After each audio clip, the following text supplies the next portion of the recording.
people telling it so much. So one of the issues that people have, I can look at just various different types of areas where linked data is important. This was an Economist magazine cartoon written by somebody who writes for The Economist, who was really fed up with the fact that when you go to one, these are on the web, you go to a social networking site, you log on, you tell it who your friends are, and then you go to another social networking site, and you log on, and you upload some pictures, and you want to say, show my pictures to my friends, like I told that social networking site about, and you have a problem, you have to tell the second networking site again, who were your friends. And then you go to a t-shirt site, you say, I want to order a t-shirt, and I want to order a t-shirt with this picture, and I want to send it to my friends who are on that site, plus my friends who are on that site. And so everybody's spending all their time trying to get from one site to another, and these silos, these big holes in which your data, that's your data, it's your data, it's a user's data, which is being trapped inside these holes. And one of the things that we can do with linked data is open those up, make new architectures where your data belongs to you, you control who gets access to it, and lots of different applications can access the same data. So there's a whole new revolution, a movement called linked open data.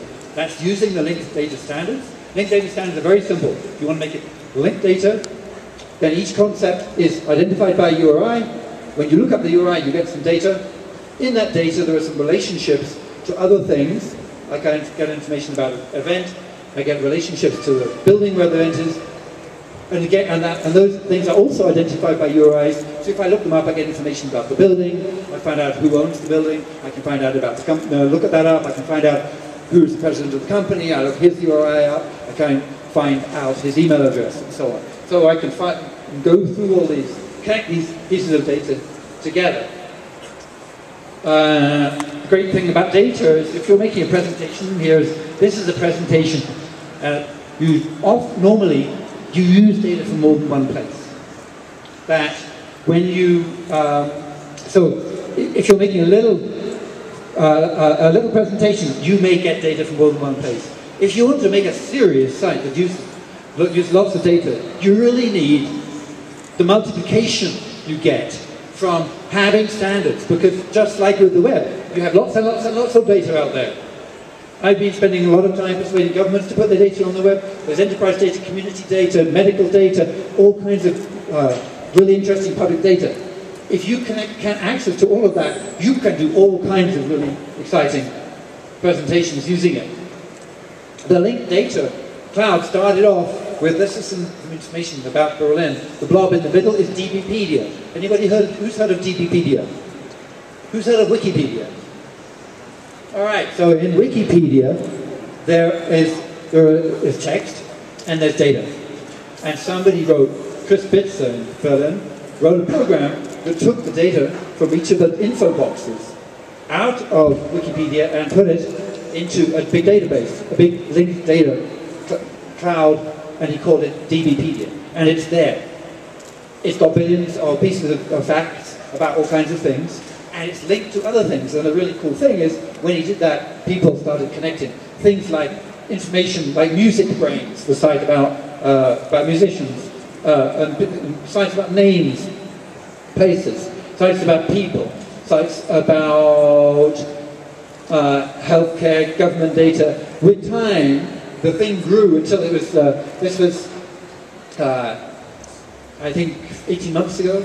Then that happened for general data, and then the life sciences, scientists working in biology, genomics, working with proteins, they realized this was cool, and they had been doing the same thing. So now there's a mass of data about the life sciences, so if you're trying to discover a drug, this is a really valuable resource. I've been asking the people to put data on the web. In fact, I was asking government's data on the web. I gave a talk at the TED, a conference in California, where I got people to practice. Maybe I should get you to practice. What's important is that when you've got somebody like a government organization If you ask them for the data, they'll say, well, we were going to make a website, but, well, we wanted the website to be really good, so we started to design it, we haven't finished designing it, and we'll let you know when, and then when we've done the website, we'll give you the data. We'll put a link to the data. And they'll say, no, forget the website, give me the data. They say, well, we haven't got time to convert it into the right format. No, give us the raw data, give us the data that you have, give us your Excel spreadsheet, give whatever you have, we will convert it to a CSV file, we'll convert it into RDF.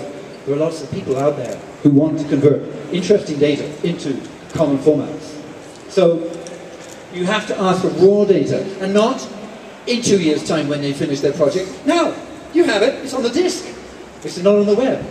If you're in a government department, and if somebody, I don't know whether Mexico has a freedom of information rule, but in the US it does. So if you're working in a government department, and there's some data, and if I was to send a request under freedom of information for that data, and you would give it to me, you should put it on the web, before I ask for it. So when I ask for it, you say, don't ask me, look on the web.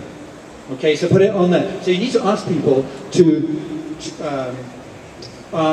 so you need to ask people for their raw data, and you need it now. Okay. So maybe a little bit of practicing, because sometimes it can be a little bit daunting when you're going into the government office. So you can practice a little bit together now. So can you say raw? Raw. Raw. No, when you say raw. Raw. Raw. Raw. Data. Data. Now. Now. Okay, now all together. Raw data now. Raw data now. Right. Great. That's what you have to do. Whether it's all hundreds of people going into the government office, or standing outside it and waving flags, or just one person or two people, you might think it's the movement. And friends, that's what it is. It's the linked open data movement. And and if you want an example, they say, okay, so what's the big deal about raw data? You can point out that, for example, in March this year, on the 10th, in British time,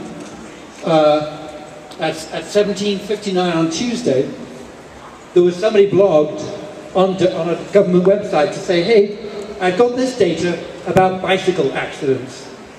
Bicycle accidents is what you call it when a car hits a bicycle and the bicycle dies. They should call it a car accident, because normally it's the car stuff. Anyway, but leaving that aside, they put out this, basically, it says 2007, 2008, 2009, there's the how far east, how far north, and the date, and the year. So they put that out there in an Excel spreadsheet. So somebody blogged very soon afterwards and said, hey, you shouldn't put it in a Microsoft format because that's the proprietary format, you should put it in a CSV file.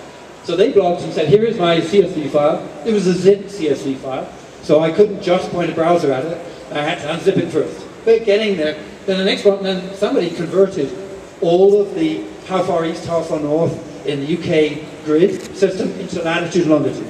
And they made a KML file. KML file means you can look at it with Google Maps. And then, following day, 21:51,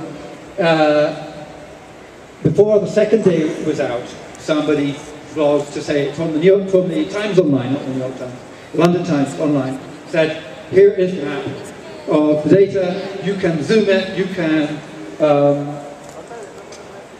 you can see on your routes to the office where all these they did the mashup, okay? Less than 48 hours. Now, can you imagine if the government department had decided they needed to make a website with a mashup like that, okay? They would have taken years. They would have done a requirement, they would have done a document about what requirements it have. They would have had to put it out for tender, they would have had to ask ask industry to compete for the right to make the data and so on, and it would have taken months and months and months, and maybe at the end it wouldn't have worked.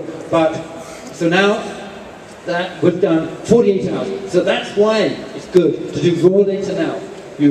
Very, very quickly, you end up with that data. Now there's an awful lot of stuff out there. This is,